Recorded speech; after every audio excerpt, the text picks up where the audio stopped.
الحمد لله والصلاة والسلام على سيدنا محمد وعلى آله وأصحابه أجمعين. أما بعد فأعوذ بالله من الشيطان الرجيم. بسم الله الرحمن الرحيم. ولله على الناس حج البيت من استطاع إليه السبيل. وقال النبي صلى الله عليه وسلم: من فلم يفسد رجع كيوم ولدت أمه. فقال النبي صلى الله عليه وسلم: الحج المبرور ليس له جزاء من الجنة، أو كما قال عليه الصلاة والسلام. اللهم صل على سيدنا محمد وعلى آل سيدنا محمد وبارك وسلم. میرے معزز مسلمان بزرگوں، عزیز بھائی اور امت مسلمہ کے مقدس ماں و بہنوں، کل سے انشاءاللہ حج کے خاص دن جس میں حج کے اعمال ادا کیے جاتے ہیں وہ کل سے اس کا آغاز ہوگا. 8, 9, 10, 11, 12 ان 5 دنوں میں حج کے خاص اعمال ادا کیے جاتے ہیں. یہ ہمارے پورے سفر کا خلاصہ ہے. یہ 5 دن، 8ویں تاریخ، 9ویں، 10ویں، 11ویں، 12ویں، یہ ہمارے پورے سفر کا خلاصہ ہے. اور حج کے تمام اعمال اور ارکان عام طور پہ اس میں ادا ہوتے ہیں. الا یہ کوئی عورت عذر میں ہو تو وہ بعد میں بھی طواف کر سکتی ہے. تو کل سے انشاءاللہ ہمارا حج شروع ہونے لگا ہے. اس میں اللہ کے نبی صلی اللہ علیہ وسلم کی ایک خوشخبری ہے. آپ علیہ الصلوۃ والسلام فرمایا کرتے تھے: من حج للہ فلم یرفث ولم یفسق رجع کیوم ولدت امہ. اگر کوئی خوش نصیب آدمی اللہ کے لیے حج کرے، کوئی خوش نصیب آدمی اللہ کے لیے حج کرے اور پھر اس میں اخلاق سے گری ہوئی بات بھی نہ کرے، اخلاق سے گری ہوئی بات زبان سے نہ کرے، ولم یفسق اور کوئی اللہ کا حکم بھی نہ توڑے، رجع کیوم ولدت امہ، وہ حج سے ایسے واپس لوٹتا ہے جیسے ابھی اس کی اماں نے اسے جنا. 3 باتیں فرمائی ہیں اور اس پر اتنی عظیم الشان خوشخبری سنائی. حج اللہ کے لیے، یہ ہر وقت پیش نظر رہے کہ میں اللہ کو راضی کرنے کے لیے حج کر رہا ہوں.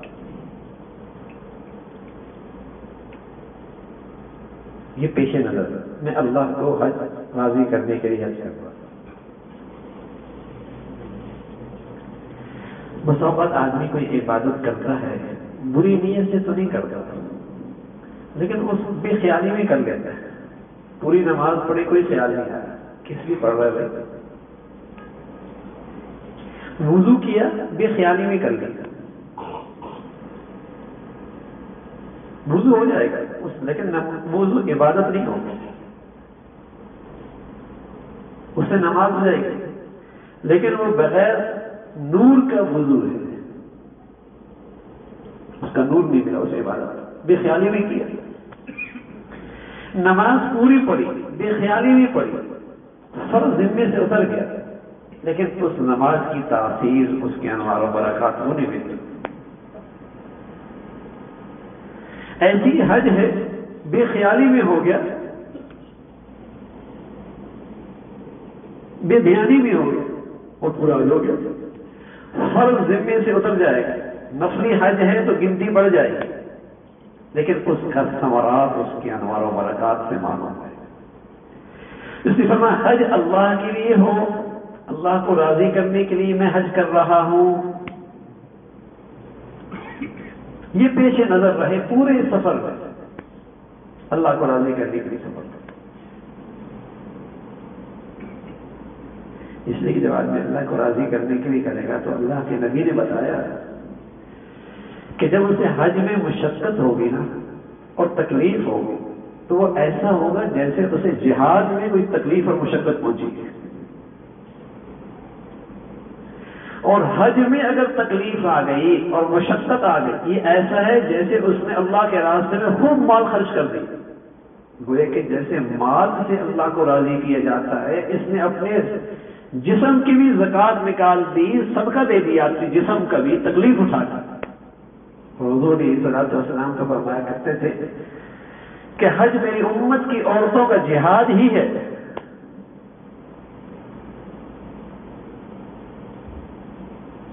تو بہت خندہ پیشانی سے، بہت خندہ پیشانی سے اس تکلیف کو اٹھائے، بے صبری کا مظاہرہ نہ کرے، شکوے شکایت نہ کرے، بے صبری نہ دکھائے، صبر سے، تحمل سے اور خندہ پیشانی سے کہ میں تو اللہ کو راضی کرنے کے لیے آیا ہوں. اور اگر کہیں سے کوئی ناگواری اور مشقت آ گئی تو اللہ بھی اور راضی ہو جائیں گے. اب تو میرے عزیزو حج بہت آسان ہو گیا، بہت ہی آسان ہو گیا. ورنہ حج کرنے والے حج کیا کرتے تھے، مہینوں تو وہ احرام باندھ کے رکھتے تھے، شوال، یکم شوال سے احرام باندھ دیا کرتے تھے، اور اونٹوں اور بیل گاڑیوں پہ آیا کرتے تھے، پراگندہ بال، پراگندہ جسم، احرام بھی جو ہے. اور سبحان اللہ، وہ جہازوں پہ نہیں، سواریوں پہ نہیں آیا کرتے تھے، وہ سر کے بل آیا کرتے تھے کہ ہر جگہ پر جا کر شکرانے کے نفل ادا کیا کرتے تھے. ہر اگلے جگہ پر جا کر شکرانے کے نفل پڑھا کرتے تھے کہ اے اللہ آپ نے ہمیں بلا لیا. وہ سواری پہ نہیں، وہ تو سر کے بل آیا کرتے تھے، شکر کے نفل پڑھتے پڑھتے، شکر کے سجدے کرتے کرتے پہنچا کرتے تھے. تو آسانی ہے. تو اگر اس میں اللہ کے لیے حج ہے اور پھر اس میں کوئی تکلیف، تو اللہ کے نبی صلی اللہ علیہ وسلم نے فرمایا اس کو ایسا ثواب ملتا ہے جیسے جہاد میں ثواب ملتا ہے، اور اس کو ایسا اجر و ثواب ملتا ہے جیسے اللہ کے راستے میں اس نے مال خرچ کیا.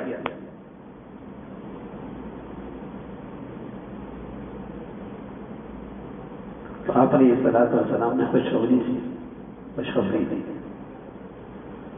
من حج اللہ، اللہ کے لیے جس نے حج کیا. اور دوسری بات، 3 چیزیں بتائیں. فلم یرفث، کوئی ایسی بات جو اخلاق سے گری ہوئی.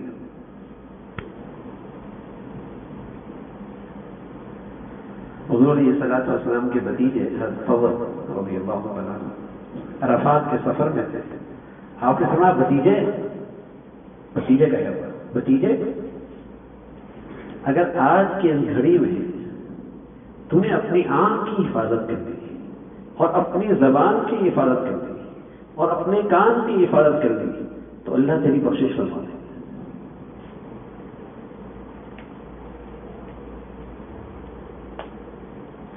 آنکھ کی حفاظت کر لی، زبان کی حفاظت کر لی، اپنے کان کی حفاظت کر لی، بےہودہ بات کہی بھی نہیں، غیبت کی بھی نہیں، شکوے شکایت کی بھی نہیں اور سنی بھی نہیں، اور اپنی آنکھ کی بھی حفاظت کی. اللہ کے نبی بھتیجے اگر ان 3 چیزوں کی تو نے اس گھڑی میں حفاظت کر لی تیری بخشش ہو گئی.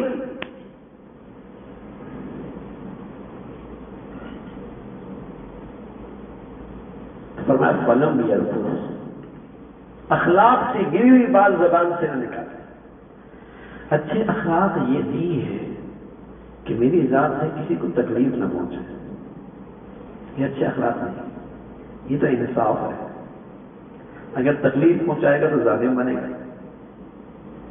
یہ تو انصاف ہے. اچھے اخلاق کیا ہیں؟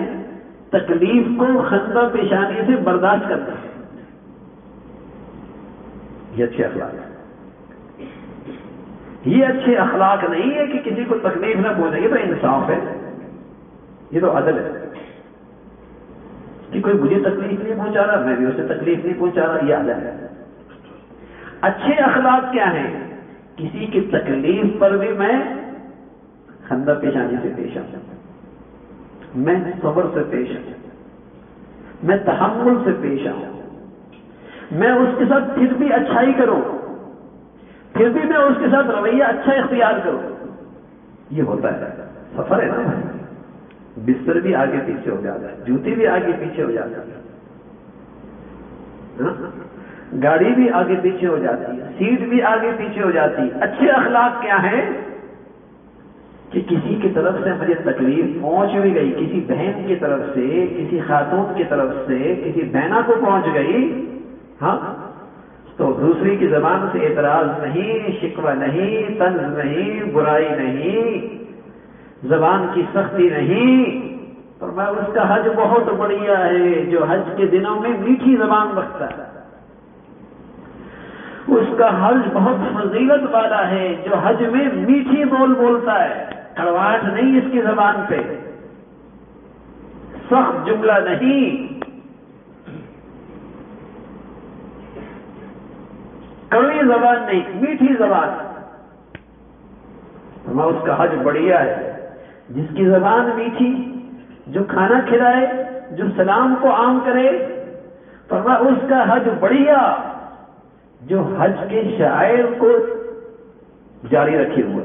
حج کا شعائر کیا ہے؟ شعار کیا ہے؟ حج کا شعار ہے لبیک اللہم لبیک لبیک لا شریک لک لبیک ان الحمد والنعمت لک والملک لا شریک لک. یہ ہر وقت پڑھتا رہے، یہ حج کا شعار ہے. اور حج کے احرام کی حالت کی سب سے بڑا ذکر ہے، احرام کی حالت کا سب سے بڑا ذکر ہے. ہر حرکت و سکنات میں لبیک کہے. کسی سے ملاقات کر رہے سب سے پہلے لبیک اللہم لبیک السلام علیکم، سلام پھیرا لبیک اللہم لبیک، اس کے بعد دعا. ہر حرکات و سکنات میں احرام کی حالت میں لبیک. اور فرمایا جو چیز کے لبیک پڑھتا ہے اور خوب قربانی کرتا ہے اس کا حج بہت بڑی ہے.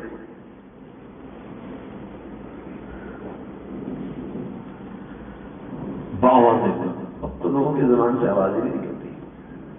ہاں آواز نکلتی ہے، آواز آ رہی ہوتی کب شب سے.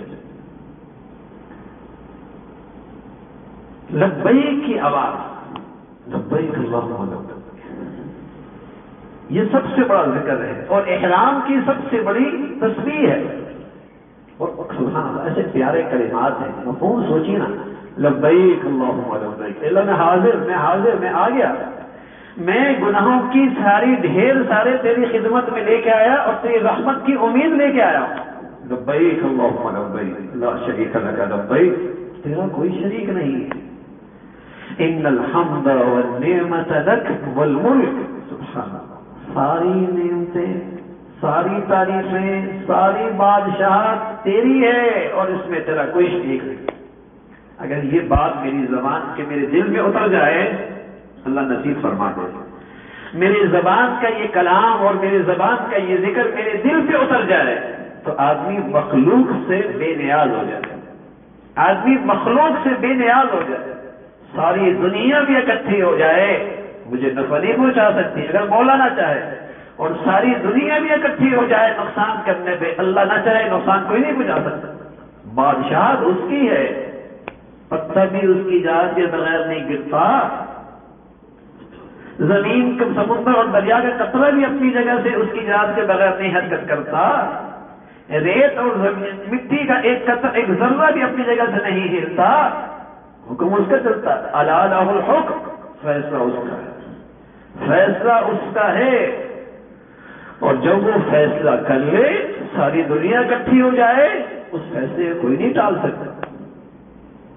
یہ کلمات ہیں لبیک اللہم لبیک لبیک لا شریک لک لبیک ان الحمد والنعمت لک والملک لا شریک لک. تیری اس کائنات کی بادشاہت میں تیرا کوئی شریک نہیں ہے. اس کائنات کا خالق بھی تو ہے اور اس کائنات میں تصرف اور فیصلہ بھی تیرا ہی چلتا ہے. بتائیے نا، مولا میری زندگی بنانا چاہے تو بگاڑ سکتا ہے، اور میرے عزیزوں جب وہ بگاڑنا چاہے تو کوئی بنا بھی نہیں سکتا.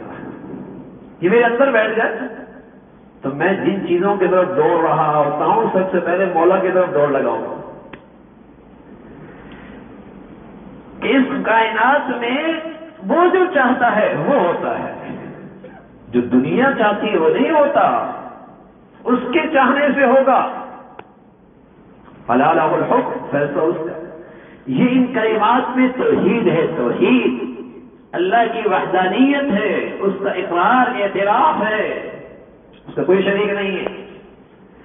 وما بکم من نعمۃ فمن اللہ، اور جو کچھ مجھے ملا ہے اور مل رہا ہے اسی کی عطا ہے، اسی کی عطا ہے۔ وہ بندش کر دے اس بندش کو کوئی نہیں کھول سکتا، اور جب وہ بندش کے دروازے کھول دے کوئی بندش نہیں کر سکتا۔ یہ سب جھوٹ ہے کہ فلاں نے بندش کر دی ہے، یہ سب فراڈ ہے کہ فلاں نے بندش کر دی ہے۔ ما یفتح اللہ للناس من رحمہ فلا ممسک لہا، جس کے لیے وہ دروازے کھول دے بجالے کوئی بندش کر دے، اور جس کے لیے وہی بندش کر دے کون کھول سکتا؟ وہ چاہے تو مٹی کو سونا بنا دے بھائی، اور چاہے تو سونے کو مٹی بنا دے۔ ویسے تو اس میں یہ باتیں کہنا آسان ہے۔ میرے ایک ساتھی نے مجھے بتایا کہ ان کے جاننے والے نے ڈالر رکھے، ڈالر زمین کے اندر رکھے، چھپا کے رکھے، خوب رکھے۔ کچھ عرصے کے بعد جب نکالے تو وہ لوہے کی ڈبہ تھا، کچھ عرصے کے بعد جب نکالے تو سارے مٹی ہو گئے، اس تپش کی وجہ سے سب مٹی ہو گئے۔ تو کبھی تو ایسا بھی ہوتا ہے کہ سونا بھی مٹی بن جاتا ہے، ڈالر بھی مٹی بن جاتا ہے، اور کبھی ایسا ہوتا ہے جس پہ ہاتھ رکھتا ہے اللہ رب العزت وہاں اس کو سونا بنا دیتا ہے۔ فیصلہ اس کا ہے، فیصلہ اس کا ہے۔ تو میرے عزیزوں، یہی توحید اپنے دل میں اتار کے جانی ہے۔ لبیک اللہم لبیک، سب سے بڑا ذکر، یہ حج کا شعار، یہ حج کا شعار ہے، لبیک اللہم لبیک لا شریک لک لبیک، تیرا کوئی شریک نہیں ہے۔ ساری دنیا اکٹھی ہو جائے، جن طاقتوں سے ہم آج مرعوب ہیں نا، جن کو ہم سپر طاقت کہتے ہیں، اللہ کہتا ہے کمثل العنکبوت، یہ تو مکڑی کا جالا ہے، یہ مکڑی کا جالا ہے۔ جن طاقتوں سے تم ڈرتے ہو اللہ کی طاقت کے سامنے وہ مکڑی کا جالا ہے۔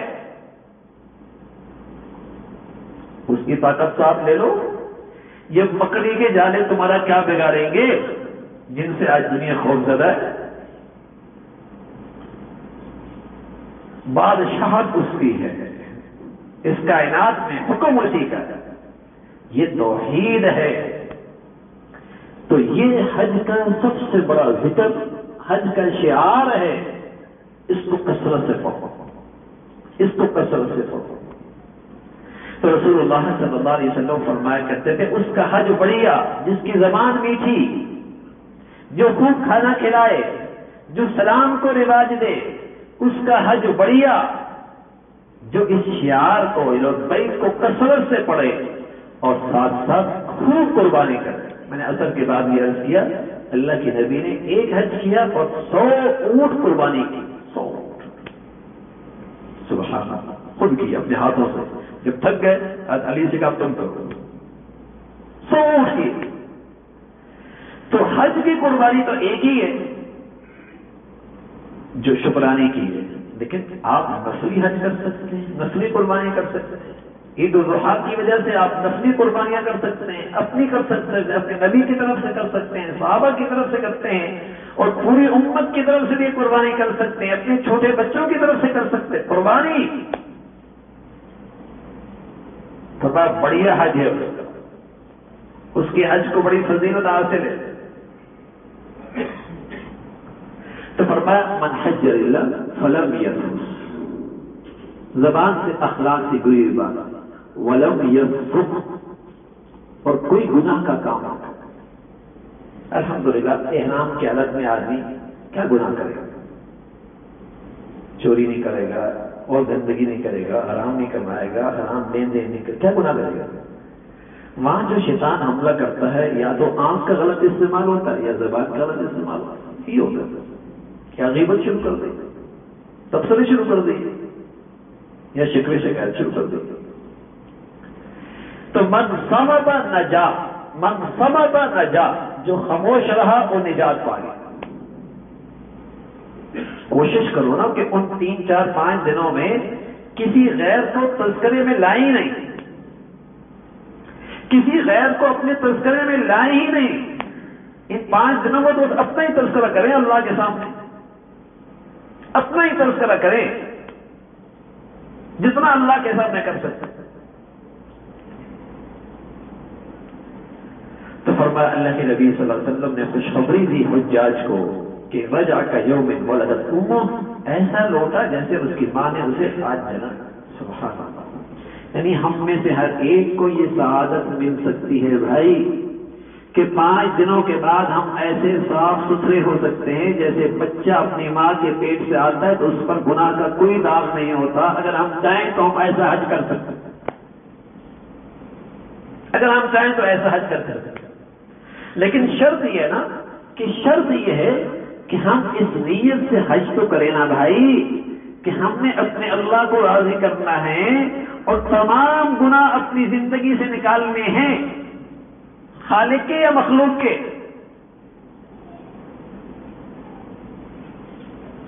اس نیت سے جائیں نا۔ اگر ہم نے یہ سوچ بنا لی کہ گناہ تو نہیں چھوڑنے، توبہ کر لیں گے، حج تو کر لیں گے، لیکن زندگی جس روٹین پہ چل رہی ہوگی ویسی چلائیں گے، تو پھر میرا قصور ہے نا بھائی۔ میں لینا ہی نہیں چاہتا، میں لینا ہی نہیں چاہتا، میں اس عظیم انعام سے محروم ہی ہونا چاہتا ہوں، تو کسی کا کیا قصور ہے؟ میرا ہی قصور ہے نا بھائی۔ میں حج کر رہا ہوں تحفظات کے ساتھ کہ سارے گناہ نہیں، کچھ نہ۔ میرے عزیزو، شیطان اس سعادت سے محروم کرنا چاہتا ہے، اس سعادت سے ہمیں محروم کرنا چاہتا ہے۔ اسی مینا میں جہاں ہم کل جائیں گے نا، اسی مینا میں شیطان آیا تھا اور حضرت ابراہیم کو بھی سعادت کے راستے سے ہٹانا چاہا۔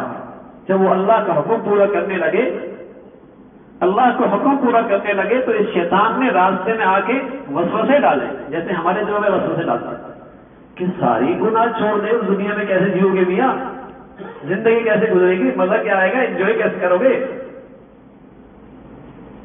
ساری اگر چھوڑ دیے۔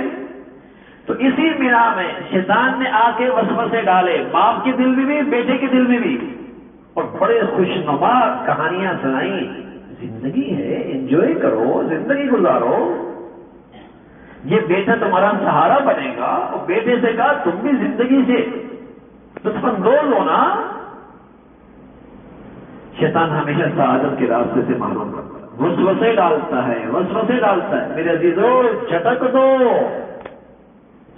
فیصلہ کر لو، اپنے دل کو منا لو کہ ہم نے یہ سفر کرنا ہے، یہ 5 دن کا 100% اللہ کو منانے کے لیے کرنا ہے۔ کسی گناہ پہ تحفظ نہیں کہ یہ باقی رہے گا۔ 2 قسم کے گناہگار ہوتے ہیں۔ ایک وہ گناہگار ہوتا ہے جو گناہوں سے توبہ کرتا ہے اور پھر بھی گناہ ہو جاتا ہے، اسے کہتے ہیں خطا کار۔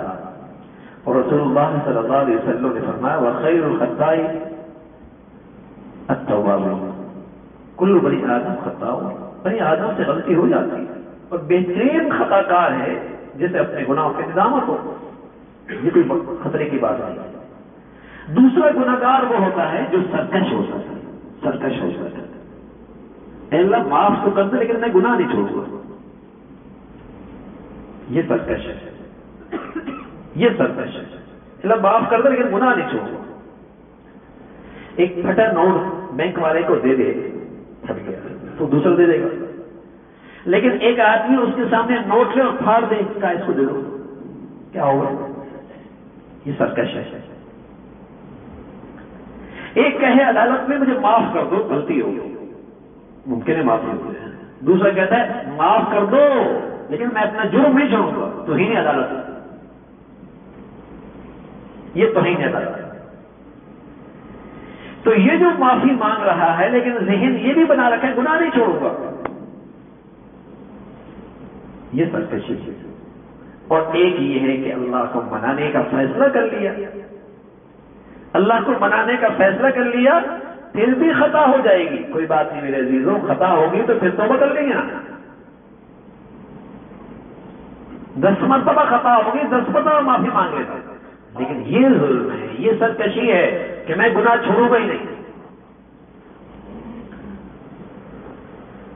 میں گناہ چھوڑوں گا ہی نہیں۔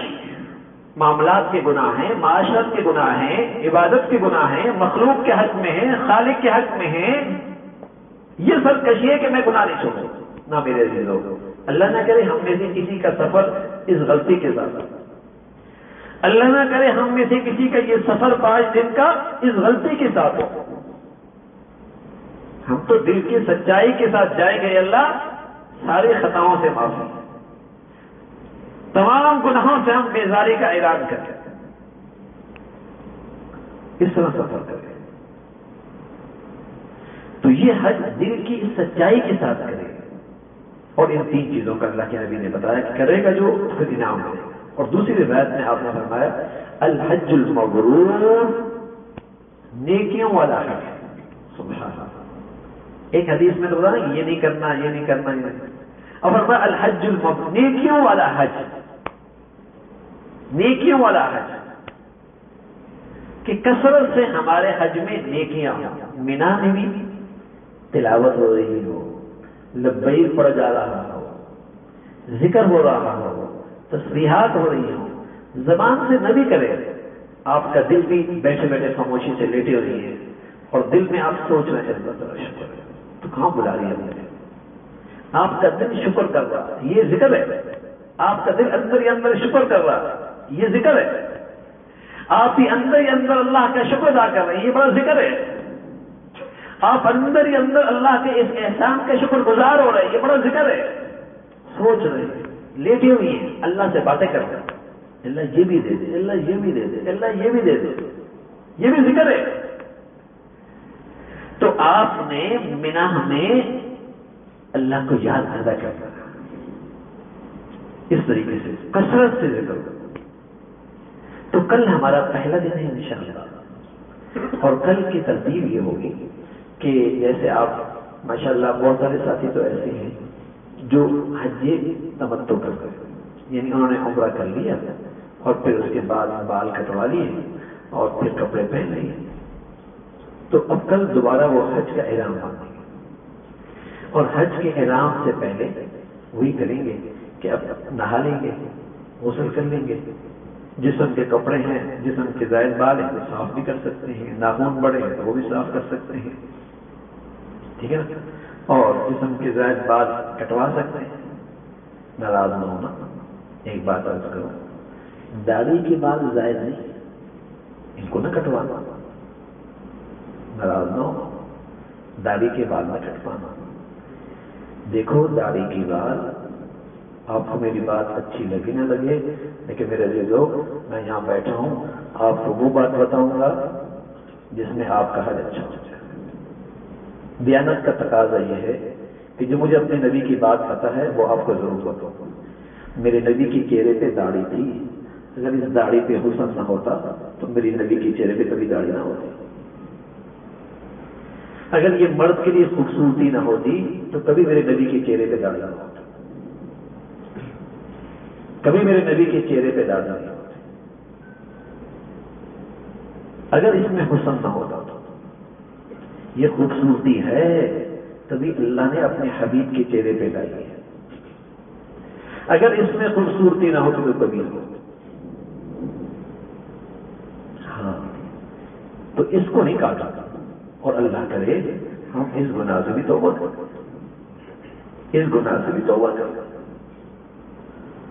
تو باقی جسم کے زائد بال ہیں، ناک کے نیچے کے بال ہیں، بغل کے بال ہیں، ناخون کے بال ناخون ہیں، آپ انہیں صاف کریں، غسل کریں، ہاں، اور ہمت نہیں ہوتی، بعض گناہ ایسے ہوتے ہیں جن کی مسلمان ہمت نہیں کرتا، عمرے کرے گا کر لے گا، داڑھی رکھنا مشکل ہو رہا ہے، حالانکہ داڑھی رکھنا واجب ہے، عمرہ کرنا نفل ہے، نفل بڑے شوق سے کرے گا، واجب پہ عمل نہیں کرے گا،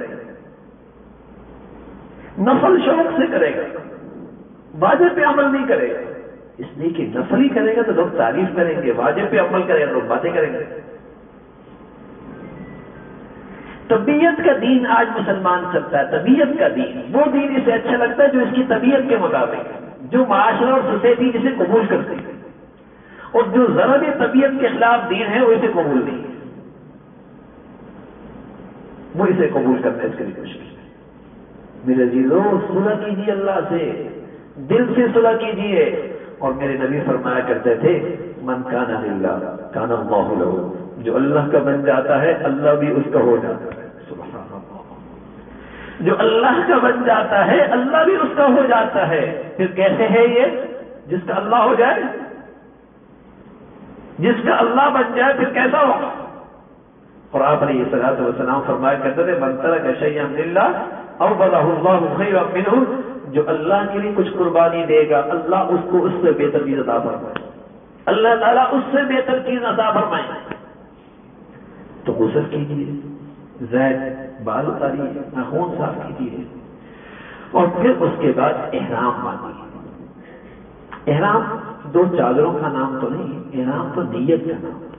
دو چادریں تو اس کی علامت ہے، وہ آپ باندھ لی، دو چادریں باندھ لی، یعنی جب آپ نے یہ چادریں پہن لی اور اس کے بعد آپ نے نیت کر لی، اس سے پہلے آپ 2 رکعت نفل پڑھ لیں، نفل پڑھ لیں احرام کے، حج کا احرام باندھنا اور 2 رکعت نفل پڑھ لیں۔ جب آپ نفل پڑھ لیں اب آپ نیت کر لیں، اور نیت میں لبیک اللہم لبیک لبیک لا شریک لک لبیک ان الحمد والنعمت لک والملک لا شریک لک، یہ 3 مرتبہ پڑھ لیں، سنت ہے، 1 مرتبہ پڑھنا ضروری ہے، 3 مرتبہ پڑھنا سنت ہے۔ اب آپ نے گویا کہ احرام کی نیت کر لی، اب دعا کر لیں، اے اللہ اس حج کے احرام کے لیے میں نے یہ احرام باندھا ہے حج کا، اللہ تجھے قبول فرما لے۔ اب جتنا زور لگا سکتے ہیں اللہ میاں سے، جتنا اس میں آسانی مانگ سکتے ہیں، جتنی اللہ سے اس کو قبولیت مانگ سکتے ہیں، خوب دعا کریں۔ تو اب آپ پر حج کے احرام کی پابندیاں شروع ہو گئی، یعنی سلا ہوا کپڑا آپ نہیں پہنیں گے، آپ خوشبو نہیں لگائیں گے، بال نہیں کاٹیں گے، ناخن نہیں کاٹیں گے، یہ جو پابندیاں ہوتی ہیں جو آپ نے ماشاءاللہ احرام عمرے کے اندر بھی آپ نے کی، وہ پابندیاں شروع ہوئی۔ عورت جو ہے، عورت کا بھی احرام ہے اور اس کی وہ نیت ہے، بس لباس تو وہی ہوگا جو وہ پہن رہی ہوگی، لباس تو وہی ہوگا جو وہ پہنی ہوئی ہوگی، باقی بس وہ نیت کر لیں گے، اور اس نیت سے یہ ہوگا کہ اب وہ بھی خوشبو نہیں لگائے گی، اب وہ بھی بال نہیں کاٹے گی، ٹھیک ہے، وہ بھی جیسے کہیں کہ خوشبو والا صابن استعمال نہیں کرے گی، یہ اس پر بھی پابندیاں ہو جائیں گی۔ البتہ وہ سلی ہوئی کپڑے پہن لیں۔ البتہ ایک بات ذہن میں رکھیں کہ عورت کی جو یہ اوپر رومالی ہوتی ہے، ابھی وہ احرام نہیں ہے، وہ تو صرف اس لیے خواتین باندھتی ہیں تاکہ ان کے بال نظر نہ آئے، اس لیے جب وہ مسح کرتی ہیں تو وہ رومالی اتار کر مسح کرتی ہیں۔ ان کا مسح، ان کا احرام بس وہ نیت کرنا ہے، 2 رکعت نفل پڑھ کے، وہ بھی لبیک پڑھیں، لبیک کے بعد نیت کر لیں اور پھر اللہ سے دعا مانگیں، اور اس نیت سے ان کے احرام کی پابندیاں شروع ہیں۔ ایک بات اور ہے، عورت کے چہرے پر کھلا ہونا چاہیے، احرام کی حالت میں عورت کا چہرہ کھلا ہونا چاہیے، لیکن دوسری بات بھی ہے، عورت کے چہرے کا پردہ بھی ہے، قرآن میں ہے یا ایھا النبی، اے نبی، قل لازواجک، آپ اپنے بیویوں سے کہہ دیں، وبناتک، اپنی بیٹیوں سے کہہ دیں، ونساء المؤمنین، اپنی ایمان والی عورتوں سے کہہ دیں، یدنین علیہن من جلابیبہن، اپنی پیشانی پہ چادر لٹکا دیں۔ اب پردہ بھی کرنا ہے اور احرام کی حالت میں چہرے پہ پردہ لگنا بھی نہیں ہے۔ ایک صورت تو اس کی یہ ہوتی ہے کہ آدمی کیپ لگا دے اور اس کے آگے پردہ لگا دے کہ غیر محرم سے پردہ بھی ہو جائے گا اور ساتھ ساتھ چہرے پہ لگے گا بھی نہیں، لیکن یہ ہر عورت کے لیے ذرا مشکل ہوتا ہے۔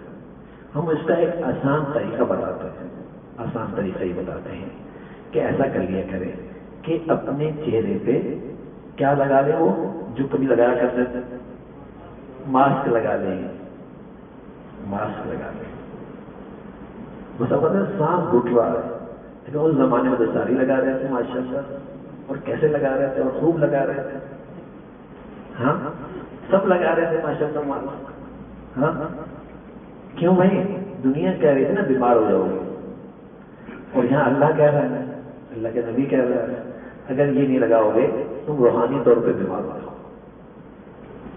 جسم کی بیماری کی وجہ سے ماسک لگانا آسان ہے، ایمان کی بیماری سے بچنے کے لیے ماسک نہیں لگتا۔ تو ایسا کریں، ماسک لگا دیں، لیکن پورے وقت پہ نہ لگائیں۔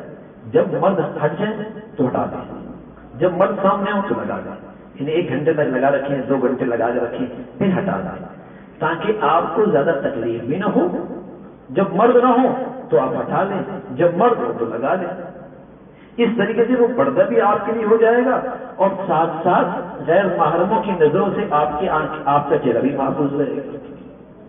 یہ کر لیں بھائی اس حج میں، اور کیا پتا اس عمل کی برکت سے اور نیکی کی برکت سے یہ جو پردے کا فریضہ ہے یہ بھی آپ کی زندگی میں زندہ ہو جائے۔ اس عمل کی برکت سے، اس مقدس زمین کی برکت سے کیا پتا اللہ رب العزت زندگی بھر آپ کو اس فریضے کی توفیق نصیب فرمائے، زندگی بھر توفیق نصیب فرمائے۔ یہ ایک آسان سا طریقہ بتا ہے۔ تو جان بچانے کے لیے تو ہم ماسک لگا لیتے ہیں، ایمان بچانے کے لیے بھی کرنے والے ہیں۔ ہاں، تو اس حج کے موسم میں اس طریقے سے کرتے ہیں۔ اور پھر وہی پابندیاں ہیں جو مرد کے لیے بھی ہیں، عورتوں کے لیے بھی ہیں۔ اور پھر ہم انشاءاللہ یہاں سے مینا جائیں گے، وہ پھر ساتھی بتائیں گے 9 بجے جانا ہے، 8 بجے جانا ہے، 10 بجے جانا ہے، وہاں جائیں گے۔ اور وہاں سنت یہ ہے کہ آپ 5 نمازیں پڑھیں، ظہر، عصر، مغرب، عشاء، فجر، 5 نمازیں وہاں پڑھنا سنت ہے، اس کا بڑا اجر ہے۔ اور میں نے عرض کیا وہاں کوئی مخصوص عبادت نہیں ہے، جو آپ کی جی میں آئے، تلاوت کر رہے ہیں آپ، لیٹے لیٹے دل ہی دل میں اللہ کا شکر ادا کر رہے ہیں، لیٹے لیٹے آپ درود شریف پڑھ رہے ہیں، بیٹھے ہیں آپ اپنے اللہ سے باتیں کر رہے ہیں اور خوب اللہ سے مانگ رہے ہیں، لیٹے لیٹے مانگ رہے ہیں، بیٹھے بیٹھے مانگ رہے ہیں۔ ہاں، تو وہ یہ دن پورا کا پورا اللہ سے مانگنے میں، اللہ سے باتیں کرنے میں ہو۔ انشاءاللہ وہاں مذاکرہ بھی ہوتا رہے گا، ظہر کے بعد بھی بات ہوگی، انشاءاللہ عصر کے بعد بھی تھوڑی سی بات ہوگی، مغرب کے بعد بھی انشاءاللہ تفصیلی تھوڑی سی بات ہو جائے گی۔ وہاں انشاءاللہ یہ مذاکرے بھی چلتے رہیں گے، لیکن بقیہ اوقات کے اندر ہم اپنے اللہ سے ایک لو لگا لیں، ایک رابطے میں آ جائیں، ایک رابطے میں آ جائیں اور اللہ سے تعلق ہو۔ تو یہ دن ہم 8ویں کا انشاءاللہ مینا میں گزاریں گے، مینا میں گزاریں گے۔ اور پھر 9ویں تاریخ کو ہم انشاءاللہ فجر کی نماز پڑھ کے اور وہاں سے ہم روانہ ہوں گے عرفات کی طرف۔ اور عرفات میں سب سے بڑا رکن حج کا رکن اعظم وقوف عرفہ، یعنی عرفہ میں ٹھہرنا۔ اس کا وقت ہوتا ہے زوال سے لے کر غروب آفتاب، یہ وقت ہوتا ہے وقوف عرفہ۔ وہاں جا کے ہم پہنچ جائیں گے، ہم الحمدللہ 11 بجے پہنچ جاتے ہیں، 12 بجے پہنچ جائیں گے، پہلے پہنچ جائیں گے۔ لیکن اگر مغرب سے 5 منٹ پہلے بھی پہنچ گئے تو ہمارا یہ فریضہ ادا ہوتا ہے۔ لیکن الحمدللہ مجمع جلدی پہنچ جاتا ہے۔ لیکن دعاؤں کا اور یہ جو فرض ہے اس کا جو وقت شروع ہوتا ہے وہ زوال سے لے کر غروب آفتاب تک کا۔ اور اس وقوف عرفہ میں جو سب سے بڑی عبادت ہے، سب سے بڑی عبادت وہ ہے دعا، جو اللہ کے نبی نے 5 گھنٹے کی۔ آپ کبھی سواری پہ بیٹھ جایا کرتے تھے، کبھی کھڑے ہو جایا کرتے تھے، کبھی ہاتھ یوں رکھتے تھے، کبھی ہاتھ یوں کر لیا کرتے تھے، کبھی ہاتھ یوں کر لیا کرتے تھے، مانگتے ہی رہے، مانگتے رہے۔ تو اس میں آپ اللہ کی تعریف بھی کر سکتے ہیں، پہلا کلمہ پڑھ سکتے ہیں، تیسرا کلمہ پڑھ سکتے ہیں، سبحان اللہ بحمدہ سبحان اللہ العظیم پڑھ سکتے ہیں۔ یہ اللہ کی تعریف ہے، یہ اللہ کی تعریف ہے، یہ اللہ کی تعریف ہے۔ یہ کرتے رہے، 100 مرتبہ کریں، 200 مرتبہ، جتنا آپ کی طبیعت چاہے کرتے رہے، گننا بھی ضروری نہیں، لیکن جتنا آپ کو موقع ملے دعاؤں کریں۔ انشاءاللہ ظہر کے بعد بھی وہاں بات ہوگی تھوڑی سی، انشاءاللہ عصر کے بعد بھی کوشش کریں گے، بات کر لیں گے، لیکن زیادہ وقت ہمارا وہاں انفرادی عبادات میں گزرے گا، دعاؤں میں گزرے گا۔ کچھ ساتھی وہیں بیٹھ جاتے ہیں، کچھ دور جا نکلتے ہیں، کچھ کہیں کونے پہ جا کے بیٹھ جاتے ہیں اور مانگ رہے ہو۔ اور میرے عزیزو، وقوف عرفہ اس یقین کے ساتھ جائیں کہ چونکہ میں ندامت کے آنسو لے کے جا رہا ہوں اور ندامت اور شرمندگی اللہ کے دربار میں پیش کر رہا ہوں تو پورے یقین جانے کہ اللہ رب العزت اس میدان میں میری اس ندامت کی وجہ سے میری بخشش کرتا ہے. میں اپنی خطاؤں پہ نادم ہوں کہ اللہ اب نہیں کرتا. تو اس ندامت اور شرمندگی کے ساتھ جائیں اور یقین کے ساتھ جائیں کہ اللہ رب العزت ضرور معاف فرمائے. کہ نوجوان دنیا سے جانے لگا تو آپ جو اس کے پاس گئے ان کا کیا حال ہے؟ کہنے لگا مجھے ڈر لگ رہا ہے اپنی زندگی سے، لیکن اللہ کی رحمت کا امیدوار بھی بہت. تو حضور علیہ الصلوۃ والسلام نے فرمایا اگر اس وقت تمہاری یہ حالت ہے تو جس سے ڈر رہے ہو اللہ تمہیں اس سے امن دے دے گا، اور جس رحمت کے تم امیدوار ہو اللہ تمہیں وہ رحمت ضرور عطا فرمائے گا. تو میرے عزیزو، عرفات میں بھی ہم اپنے خطاؤں سے ضرور ڈر گئے، اور اللہ کرے اس ڈر کی وجہ سے ہمارے آنسو بہہ گئے، اللہ کرے ہمارے آنسو بہہ گئے. لیکن میرے عزیزو، اللہ کی رحمت سے امید بھی بہت رکھنا، وہ کریم بھی بہت ہے، وہ مہربان بھی بہت ہے. جس ذات نے بلایا ہے جھولیاں بھرے گا، خالی ہاتھ واپس نہیں کرے گا. امید بھی بہت ہے، اس کی رحمت سے امید بھی خوب ہو اور اپنی گناہوں پر خوف و ندامت بھی خوب ہو. انشاءاللہ یہی عرفات کی کمائی ہے. مایوسی نہیں ہے، بڑے گناہ ہیں، امید بھی بہت ہو لیکن غفلت بھی نہ ہو کہ مجھے اپنے گناہ بھی نہ لگے، اس پہ ندامت بھی نہ ہو، یہ بھی نہ ہو. تو اپنے گناہوں پہ خوف بھی ہو، مولا کی رحمت سے امید بھی ہو. اس کیفیت کے ساتھ جائیں گے تو اس میدان سے بہت کچھ ملے گا. وہاں ظہر کی نماز پڑھیں گے، پھر عصر کی نماز، انشاءاللہ عصر کی نماز پڑھیں گے، اور پھر مغرب کی نماز بغیر پڑھے. مغرب کی نماز کے بعد سورج غروب ہونے کے بعد ہم وہاں سے مزدلفہ آ جائیں گے. نماز مغرب کی نہیں پڑھیں گے، مزدلفہ آئیں گے. اور اللہ کرے آسانی کرے کہ ہم مزدلفہ آسانی سے پہنچ جائیں، جلدی پہنچ جائیں. ورنہ ہم تو کبھی کبھی ایسا بھی ہوا بھائی کہ سحری کے وقت ہم پہنچے. 7 گھنٹے بھی لگ سکتے ہیں، 8 گھنٹے بھی لگ سکتے ہیں. اور یہ تو وقت ہوتا ہے نہ بس چلتا ہے نہ بس چلتی ہے. 30 لاکھ کا مجمع ہوتا ہے اور وہ 3 جگہوں سے شفٹ ہوتا ہے. منا سے عرفات، عرفات سے مزدلفہ، مزدلفہ سے پھر منا. 30 لاکھ کا مجمع ان سڑکوں پہ ہوتا ہے. کچھ بھی ہو سکتا ہے. سارے انتظامی چیزیں اپنی جگہ پر ہوتی ہیں، لیکن بس اوقات 60 لاکھ کرنے پر لاکھ روپے والا حج کرنے والا بھی پیچھے پھنسا ہوتا ہے، 30 لاکھ والا بھی بھائی پھنسا ہوتا ہے، 15 لاکھ والا بھی بھائی پھنسا ہوتا ہے. اس لیے کہ وہاں نہ بس چلتی ہے نہ بس چلتا ہے. وہ کیفیت آتی ہے. لیکن حج میں آئے نا بھائی، حج میں آئے ہیں، حج میں آئے ہیں تو انشاءاللہ اللہ سے عافیت ہی مانگیں گے، آسانی ہی مانگیں گے. لیکن کہیں کچھ چیزیں آ گئی تو بہت صبر و تحمل سے، بہت صبر اور تحمل سے ہاں اسے قبول کریں گے، اسے قبول کریں گے. تو الحمدللہ کبھی ایسا بھی ہوا آدھے گھنٹے کا سفر تو آدھے گھنٹے میں پہنچ گئے، ایسا بھی ہوا. لیکن کبھی ایسا بھی ہوا کہ فجر کا وقت قریب بھی آ گیا، ایسا بھی ہوا. لیکن اللہ تعالیٰ سے ہم آسانی مانگتے رہیں، عافیت مانگتے رہیں. بہرحال جب بھی پہنچے مزدلفہ تو پہلے مغرب پڑھیں پھر عشاء پڑھیں. ایک اذان سے پہلے مغرب پڑھیں گے اور مغرب کے بعد پھر عشاء پڑھ لیں گے، پھر مغرب کی سنتیں پڑھ لیں گے، پھر عشاء کی بھی کر لیں گے.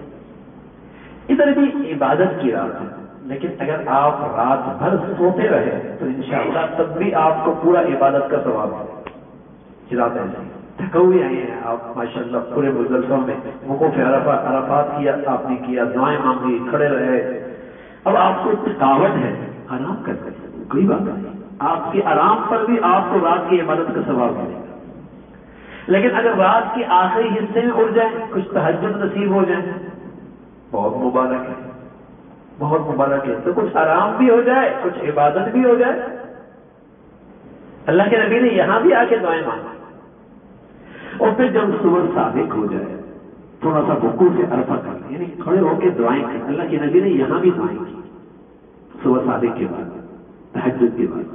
جو فجر کا وقت شروع ہو گیا، نماز پڑھ لی فجر کی آپ نے پہلے وقت میں، پھر دعائیں کر لی، اور پھر تھوڑی دیر بعد جب سورج نکلنے کے قریب ہوتا ہے تو آپ وہاں سے چل پڑتے ہیں۔ آج 10ویں تاریخ ہے، اور پھر آپ وہاں سے آئیں گے تو جو نظم ہمارے انتظامی ساتھی بنائیں گے اس نظم کے مطابق ہم انشاءاللہ یا تو وہیں پہنچیں گے یا پھر یہاں آ جائیں گے، اور یہاں آنے کے بعد ہم پھر رمی کرنے لگیں گے۔ اور رمی آپ صبح سورج نکلنے کے بعد سے لے کر کسی ٹائم بھی رمی کر سکتے ہیں، لیکن عام طور پہ ساتھی الحمدللہ 8 بجے بھی کر لیتے ہیں، 9 بجے بھی کر لیتے ہیں، 10 بجے بھی کر لیتے ہیں، جس ٹائم بھی آسانی ہو وہ کر سکتے ہیں۔ اگر عورتیں بوڑھی ہیں، زیادہ تکلیف ہو رہی ہے تو عصر کی بات بھی کر سکتے ہیں، اور زیادہ اگر رش سے بچنا ہے تو مغرب کی بات بھی کر سکتے ہیں، کوئی مکروہ نہیں، رش کی وجہ سے کوئی وقت مکروہ نہیں، بالکل کر سکتے ہیں۔ تو اس وقت پہلے دن کی رمی آپ کریں گے، اور ایک شیطان کو مارنا ہے جو تیسرے درجے کا، اور اس کو جب آپ کنکریاں ماریں گے تو کہیں گے بسم اللہ رغمن للشیطان رضم الرحمن رغمن للشیطان، کہ اس سے اللہ راضی ہوگا اور شیطان رسوا ہوگا۔ 7 کنکریاں آپ ماریں گے، اور اس کو ایک ہی مرتبہ مارنا ہے، 7 کنکریاں، دو باقی کو 2 کو نہیں مارنا، بغیر دعا کیے آپ وہاں سے جی پڑھ لے تو اچھا ہے اگر یاد آ جائے، ورنہ اردو میں بھی کہہ سکتے ہیں اللہ کو راضی کرنے کے لیے مار رہا ہوں اور شیطان خوب رسوا ہو۔ اللہ کی شان ہے، وہاں شیطان تو کوئی نہیں، وہاں تو پتھر ہے۔ ہاں میرے عزیزو، اسی پر تو شیطان رسوا ہو رہا ہے کہ نہ اس کی عقل میں آ رہا ہے یہاں پر، نہ یہ عقل کے مطابق ہے کہ پتھر کو پتھر مار رہے ہیں، اور اس پتھر کو مارنے کے لیے کروڑوں روپے خرچ کر کے آئے ہیں، پھر بھی مار رہے ہیں۔ رسوا کیوں ہوتا ہے کہ یہ انسان ایسا ہے کہ یہ تو اللہ کا حکم سمجھ کے مار رہا ہے، اللہ کا حکم پورا کر رہا ہے، تبھی تو رسوا ہوتا ہے کہ یہ مسلمان عقل پہ نہیں چلتا، نہیں، یہ تو اللہ کے حکم پہ چلتا ہے، اور آج اس کی خوب رسوائی ہو رہی ہوتی ہے، خوب رسوائی ہو رہی ہے۔ تو یہ جب پتھر مار لیا آپ نے، اب آپ کی قربانی ہو گئی، قربانی کے بعد اب آپ کے بال کٹیں، لیکن یہ بھی تھوڑا سا آزمائش کا وقت ہوگا، قربانی کی ذرا تاخیر ہو گئی، بس اوقات انتظامیہ میں سے کسی نے اگر بال پہلے کٹوا لیے اور اس کی قربانی پہلے ہو گئی اور کپڑے پہن لیے تو میری طبیعت اور خراب ہو جاتی ہے، ہوتی ہے میرے عزیزو، ہوتی ہے، کیونکہ شیطان تو آج مار کے آئے ہیں تو وہی بدلہ لیتا ہے۔ تو وہ میں عرض کر رہا ہوں، ٹھیک ہے نا، تو یہ ہوتا ہے، یہ ہوتا ہے، لیکن صبر، حج صبر کا نام ہے بھائی، حج تحمل کا نام ہے بھائی، حج صبر کا نام ہے بھائی، حج شکر کا نام ہے بھائی۔ قدم قدم پہ شیطان آپ کا اجر و ثواب اچکنے کی کوشش کرے گا، حملہ کرے گا، قدم قدم پہ آپ کی نیکیاں اچکنے کا وہ پورا حملہ کرے گا، لیکن آپ نے مردانگی دکھانی ہے، ہمت سے کام لینا ہے کہ اپنی محنت ضائع نہیں ہونے دینی، اپنی کمائی چوری نہیں ہونے دینی، تو یہ قدم قدم پہ حملہ کرے گا، مینا میں بھی کرے گا، یہاں بھی کرے گا۔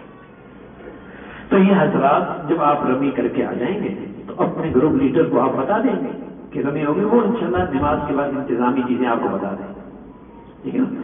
تو انشاءاللہ یہ خود ہی آپ کی قربانی کریں گے، جیسے ہی آپ کی قربانی ہو جائے گی آپ کو اطلاع کر دیں گے آپ کی قربانی ہوگی، وہاں بھی قربانی آپ کو اندازہ لاکھوں کی صورت میں ہو رہی ہوگی، اس میں کچھ تاخیر بھی ہو جاتی ہے، کچھ اوپر نیچے ہو جاتا ہے، اور میاں اگر تھوڑی دیر احرام باندھ کے تو کون سا حرج ہے بھائی، 1-2 گھنٹے اور لیٹ ہو گئے تو کیا مسئلہ ہوا، چند گھنٹے اور لیٹ گئے تو کیا مسئلہ ہوا، لیکن چونکہ شیطان اپنی پوری طاقت کے ساتھ پیچھے ہوتا ہے تو برداشت بڑا مشکل ہو جاتا ہے۔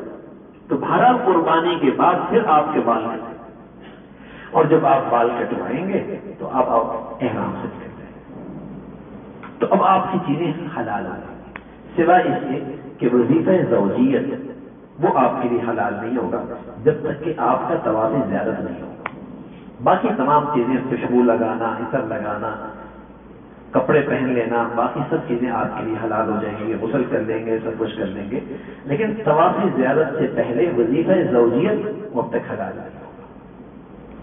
تو یہ آپ نے 10ویں تاریخ کو گوئے کہ 3 کام کی، رمی کی، قربانی ہو گئی، اور ساتھ آپ نے بات کر لی۔ اب آپ کے ساتھی آپ کو بتائیں گے کہ آپ عشاء کے بعد فوراً اب آرام کرنا ہے، عشاء تک آرام کرنا ہے، آپ طواف کرنے نہ جائیں، پھنس جائیں گے، بہت مشکل کام، بہت پریشان ہو جائیں گے۔ ہم ساتھیوں کا ماشاءاللہ یہاں جو ساتھی بار بار آتے ہیں کا تجربہ ہے کہ اگر آپ نے طواف زیارت کرنا ہے تو رات کو 11 بجے کے بعد، اگر پہلے دن کرنا ہے، اور طواف زیارت کر کے جب آئیں گے اور پھر آپ مینا چلے جائیں، اور کوئی حرج نہیں، مینا آپ صبح صادق سے پہلے بھی پہنچ جائے، 1 گھنٹہ پہلے، آدھا گھنٹہ پہلے، 5 منٹ پہلے، تب بھی کوئی خوش نہیں۔ آپ نے تو اپنی پوری کوشش کی نا۔ اور کبھی ایسا ہوتا ہے کہ ہم نے طواف زیارت کرنے گئے اور پوری کوشش کی لیکن وہاں اس وقت پہنچے جب فجر کا وقت ہو چکا، کوئی بات نہیں، ہم نے اپنی سے کوشش کی، انشاءاللہ آپ کو وہاں رات رہنے کا ثواب ملے گا۔ رش تھا، گاڑیاں بند نہیں، بہت ازدحام تھا، لاکھوں آدمی میں عرفات کو طواف زیارت کرنے کے لیے جا رہے ہیں، آ رہے ہیں، جا رہے ہیں، ہوگا۔ تو ایک صورت تو یہ ہے کہ آپ اسی رات کو، رات 10 بجے کے بعد، 11 بجے کے بعد طواف زیارت کریں، اور طواف زیارت کرنے کے بعد پھر آپ صحیح کر لیں، پہلے صحیح بھی کرنی ہوگی، حج کی صحیح نہیں، یا پھر صورت ساتھ یہ بتاتے ہیں کہ آج رات کو نہ کریں، آج رات کو تو آپ یہاں کھانا کھانے کے بعد آپ مینا چل جائیں، وہاں ٹھہریں، اور جب آپ 11ویں تاریخ کو آئیں گے زوال کے بعد، کنکریاں مارنے ہیں، زوال کے بعد جب آپ کنکریاں مارنے آئیں گے تو پہلے کو ماریں گے 7 کنکریاں، پھر دعا کریں گے، پھر دوسرے کو ماریں گے 7 کنکریاں، پھر دعا کریں گے، پھر تیسرے کو ماریں گے، اور دعا کیے بغیر آگے چلیں، تینوں کو مارنی ہے جی، پہلے کے بعد بھی اور دوسرے کے بعد بھی، مارنے کے بعد دعا کرنی اور دعا کی قبولیت کی وجہ، اور تیسرے کو پھر 7 ماریں گے اور دعا کیے بغیر آگے نکلیں گے۔ تو آپ جب یہاں دوبارہ تشریف لے آئیں گے تو رات آپ آرام کر لیں، رات کو آپ 11 بجے 10 بجے پھر آپ طواف زیارت کرنے کے لیے چلے جائیں۔ اس دن کافی گنجائش ہوتی ہے، آسانی ہوتی ہے۔ ہم نے کئی مرتبہ طواف کیا، طواف زیارت کا اللہ نے کروایا 20 سے 25 منٹ، 20 سے 25 منٹ میں الحمدللہ طواف ہو جائے گا۔ تو آپ ذہن بنائیں، پونا گھنٹہ بھی لگ سکتا ہے، گھنٹہ بھی لگ سکتا ہے، لیکن آسان ہوتا ہے، لیکن آسان ہوتا ہے۔ تو اس طریقے سے الحمدللہ آپ کا حج پورا ہو گیا۔ پھر آپ مینا واپس جائیں گے، رات وہیں ٹھہریں گے، اور پھر 12ویں تاریخ کو آپ پھر 3 زوال کے بعد تینوں کو کنکریاں ماریں گے، دونوں کو مارنے کے بعد دعائیں کریں گے، اور تیسرے کے مارنے کے بعد آپ دعا لیں گے۔ تو یہ 12 تاریخ کو آپ کی کنکریاں پوری ہو گئی۔ اب 13ویں تاریخ کا مسئلہ ہے، تو قرآن نے بتایا 13ویں کو مار لیں گے اجر ملے گا، نہیں ماریں گے کوئی اجر نہیں، کوئی اجر نہیں۔ تو اس طریقے سے میرے عزیزو ہمارا یہ حج کا جو عمل ہے 8ویں 9ویں 10ویں 11ویں 12ویں اور 13ویں اختیار میں ہے، مرضی ہے، یہ 5 دن حج کے اعمال اس طریقے سے، اس طریقے سے اعمال ہیں۔ لیکن یہ تو میں نے آپ کو ظاہری حالات بتا دیے، لیکن میرے عزیزو اصل دل کی کیفیت ہے، ٹھیک ہے نا، دل کی کیفیت ہے، ٹھیک ہے، کہ آپ مینا میں بھی اپنا دل اللہ سے لگائیں، عرفات کے اندر بھی اپنے اللہ کو منا کے آئیں، مزدلفہ کے اندر بھی آپ اللہ کو منائیں، دنیا مانگیں، آخرت مانگیں، اپنے لیے مانگیں، اپنی پوری امت کے لیے مانگیں، مسلمانوں کے لیے مانگیں، اپنے بچوں کے لیے مانگیں، اپنے وطن کے لیے مانگیں، اپنے ملک کے لیے مانگیں، خوب مانگیں، مانگتے رہیں۔ اور چونکہ اللہ کے بڑے نیک بندے ہر حج میں ہزاروں ولی ہوتے ہیں، اقطاب ہوتے ہیں، کتب ہوتے ہیں، نیک لوگ ہوتے ہیں، ہم بھی ان میں شامل ہو جاتے ہیں، ہمارا بھی کام بن جاتا ہے۔ ہر لاکھوں آدمی آتے ہیں اطراف عالم سے، کیسے کیسے لوگ، کیسا کیسا مبارک دل لے کے آتے ہیں، اور کتنے اللہ کے ولی، کتنے اقطاب، کتنے کتب، کتنے ابدال حج میں تشریف لاتے ہیں، ہاں، اور ان میں ہم بھی شامل ہو جاتے ہیں، ہمارا کام بھی بن جاتا ہے، ہمارا کام بھی بن جاتا ہے۔ تو دل کی کیفیت اپنی اچھی رکھیں، دل کی کیفیت، اور دل خراب کیسے؟ غفلت لایانی فضول باتیں، اس سے دل خراب ہو جاتا ہے۔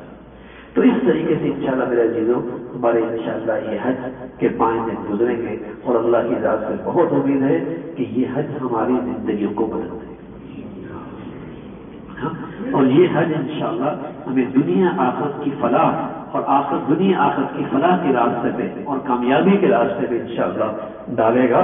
اور چونکہ ہم لوگ کمزور ہیں، اے اللہ ہم فیصلہ تو کر کے جا رہے ہیں کہ زندگی تیری رضا والے گزارنی، فیصلہ تو کر کے جا رہے ہیں، لیکن مولا قدم قدم پہ تیری مدد کی ہمیں بڑی ضرورت ہے، قدم قدم پہ آپ کی مدد کی ہمیں بڑی ضرورت ہے. ہم بڑے کم ہمت کا حوصلہ ہیں، بڑی جلدی پھسل جاتے ہیں، ماحول کا بڑا اثر لیتے ہیں. تو یہ دعائیں بھی اللہ سے کرنی ہیں، مینا میں، عرفات میں، مزدلفہ میں، ہاں کہ زندگی بھی بدلنی ہے اور اس زندگی کے بدلنے میں اللہ تیری مدد چاہیے، تیری نصرت چاہیے. تو اللہ کی ذات سے میرے عزیزوں، اس کی شان بڑی ہے، اس کی قدرت بہت ہے. ہاں تو زندگی کا لطف اٹھائیں گے. اگر دین کی زندگی آ گئی تو زندگی کا مزے لیں گے.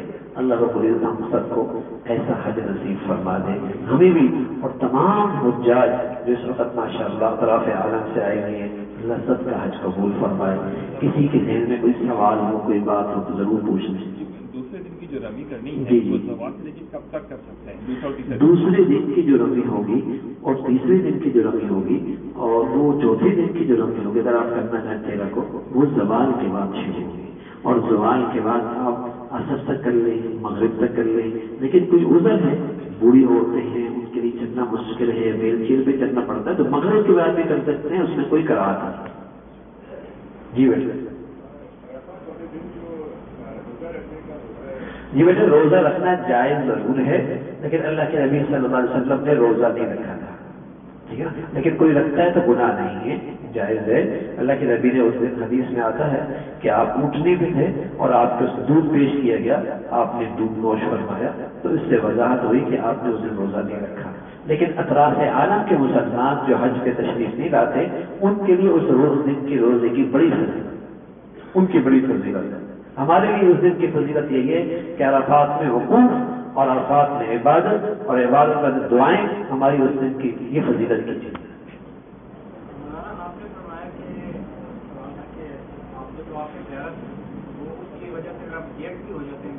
جی جی جی جی جی، لیکن پہلے اینڈ میں ہم تو اپنی سہولت سے طواف زیارہ لیٹ کرنا چاہ رہے ہیں، ہمیں تکلیف نہ ہو. ہم 10 11 12 بجے رات کو جا رہے ہیں، اس کی وجہ سے نہیں فرق پڑے گا. ہم نے پہلے ہی اپنی کوشش ہی نہیں کی ہوتی. اصل میں صحیح فرما رہے ہیں. اصل میں بات یہ ہوتی ہے کہ اگر آپ تشریف لے کے بھی گئے اور آپ مثال کے طور پہ 12 بجے کے بعد چلے گئے، زور کے بعد چلے گئے، اتنا رش ہوگا، اتنا مشکل ہوگا کہ وقت آپ کا وہی ہو جائے گا. وہ میں ایگری کرتا ہوں، لیکن اگر آپ کہہ رہے ہیں کہ ہماری کے لیے یہ ہے، ہاں، ہم نے اپنی پوری کوشش کے باوجود ہم فجر تک نہیں کی. جی جی کیا یہ پوری کوشش میں آئے گا کہ ہم نے اس کو ڈیلے کیا 10 11 بجے تک رات تک، کیا وہ چیز میں آئے گا؟ پھر ہم یہ جب پیدا کریں کہ ہم نے پوری کوشش. ہاں، اصل میں یہ عمل ایسا ہے میرے عزیز کہ یہ سنت عمل ہے نا. اگر واجب ہوتا تو میں آپ سے کہتا کہ اس کو تو ہر حال میں کرنا ہی کرنا ہے، اس میں آپ کی حج کی کمی ہو جائے گی. یہ ایک سنت عمل ہے، ٹھیک ہے نا، تو انشاءاللہ اس سے کوئی حرج نہیں ہوگا. ٹھیک ہے، اس سنت عمل میں اپنی صحت کا بھی خیال رکھا جاتا ہے اور اپنی بھی رعایت رکھی جاتی ہے کہ آدمی اتنی اپنے اوپر مشقت نہ ڈالے کہ کل وہ واجب کے قابل نہ رہے. ٹھیک ہے، اس لیے تھوڑا سا سہولت کا راستہ آپ کو بتاتے ہیں. جی، جیسے مثال کے طور پہ بعض ساتھی مجھ سے پوچھ رہے تھے کہ ہم مینا سے عرفات تک پیدل جانا چاہتے ہیں. میں نے کہا بالکل ثواب زیادہ ہے، لیکن بس یہ خیال کرنا کہ اس ثواب کی وجہ سے کہ اتنی تھکاوٹ نہ ہو جائے. 7-8 کلومیٹر کا فاصلہ ہے، گرمی بھی شدید ہے، کہ اتنا تھکاوٹ نہ ہو جائے کہ وہاں جا کر تم بالکل بے جان سے ہو جاؤ اور وہاں دعائیں نہ کر سکو اور مانگ نہ سکو. تو اس کو سہولت کو بھی سامنے رکھیں. جی جی جی،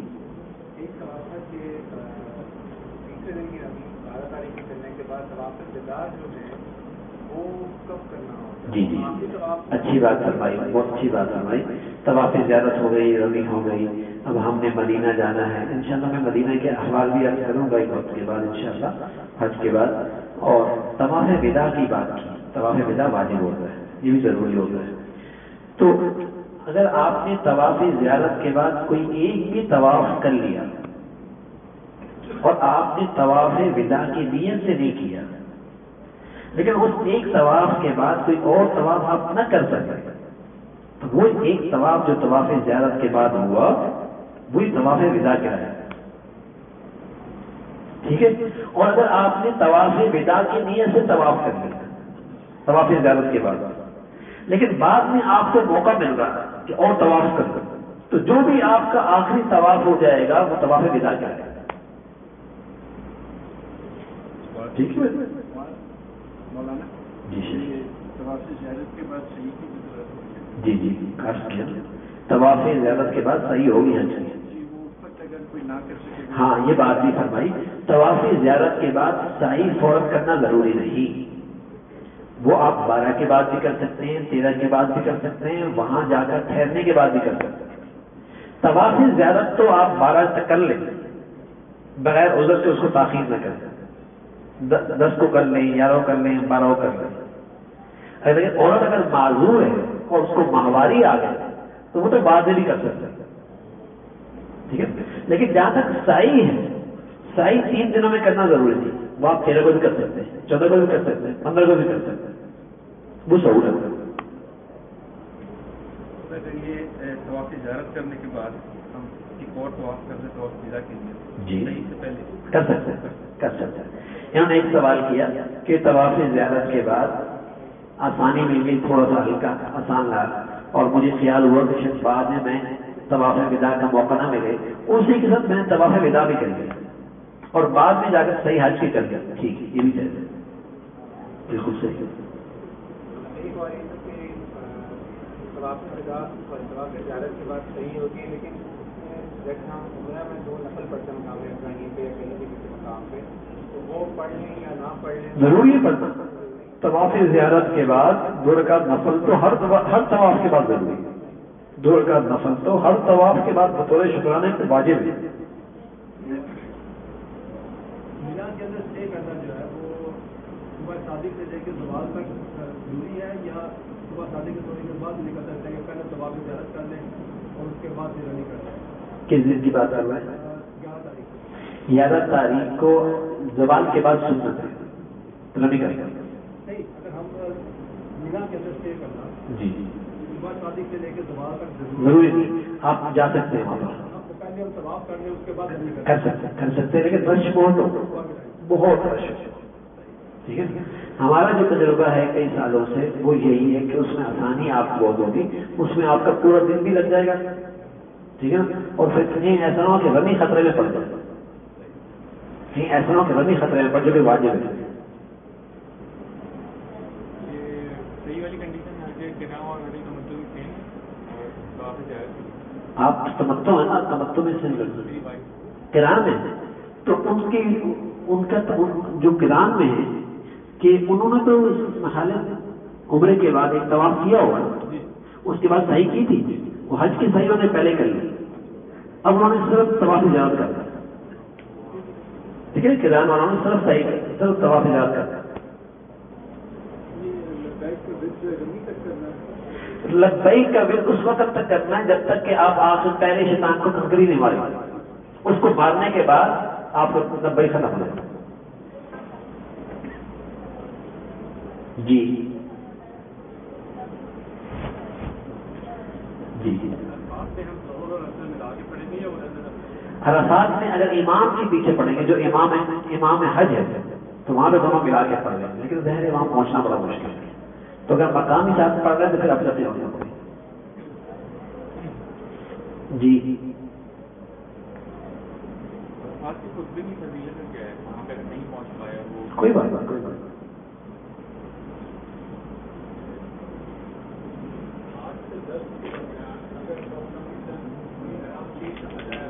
جی اچھی بات پوچھی، بس اوقات کا چادر تبدیل کرنی پڑتی ہے، خراب ہو گئی یا ویسی اس میں بہت زیادہ بدبو آنے لگی تو چادر تبدیل کر سکتے ہیں، چادر تبدیل کرنے میں کوئی عرض نہیں، بلکہ آپ عرفات کے اندر موقع مل گیا تو اپنے جسم کے اوپر جا کر پانی میں ڈال سکتے ہیں، غسل بھی کر سکتے ہیں بغیر صابن کے، ٹھیک ہے۔